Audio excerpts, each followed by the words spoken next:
Hi, చాలామంది నన్ను అడుగుతున్నారు హెడ్కి వైట్ క్లాత్ ర్యాప్ చేశారు కదా, దాన్ని డీటెయిల్గా ఒకసారి చూపించండి అని. సో నేను మా బాబు మీద ఇప్పుడు చూపించలేను. నేను ఈ బొమ్మకి కట్టి చూపిస్తా, మీకు డీటెయిల్గా ఎక్స్ప్లెయిన్ చేస్తా, మీకు కూడా అర్థమవుతుంది. ఓకేనా? ఆ వీడియో చూస్తూ మీరు ట్రై చేయొచ్చు.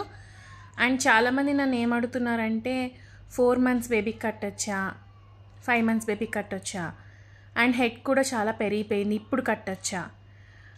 యాక్చువల్గా ఇప్పటి నుంచి కట్టండి, కడితేనే మంచిది.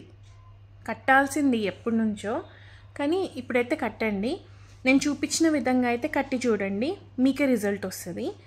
అండ్ ఇక్కడ గుర్తుపెట్టుకోవాల్సిన విషయం ఇంకొకటి ఉంది, అది నేను హెడ్ ర్యాప్ చేసేటప్పుడు చెప్తాను మీకు. ఓకే, మీరు ఒక వైట్ క్లాత్ తీసుకోండి, కాటన్ క్లాత్. బేబీస్కి మనం కాటన్ యూజ్ చేయాలి, అందులోనూ వైట్ వాడడం వల్ల చాలా బెనిఫిట్స్ ఉంటాయి.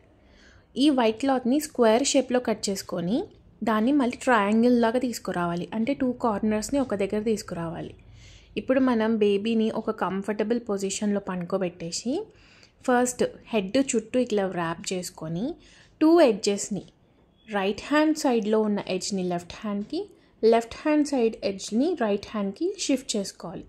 షిఫ్ట్ చేసుకొని మీరు బేబీకి మరీ టైట్ అవ్వకుండా, మరీ లూజ్ అవ్వకుండా అట్లా గుంజుకోవాలి. గుంజుకున్న తర్వాత అక్కడ ఒక నాట్ వేయాలి, అది కూడా గట్టిగా ఉండవద్దు. చూడండి, ఇప్పుడు ఎంత గుంజినా కిందికి రాదు, అండ్ వెనకాల కూడా ఈజీగా ఉంటుంది. సో బేబీ హెడ్ పెరగడానికి ఛాన్స్ అనేది ఉండదు ఫస్ట్ ఆఫ్ ఆల్, ఎందుకంటే మనం రౌండ్ ద హెడ్ మనం ఒక ర్యాప్ లాగా చేసేసినాం కాబట్టి.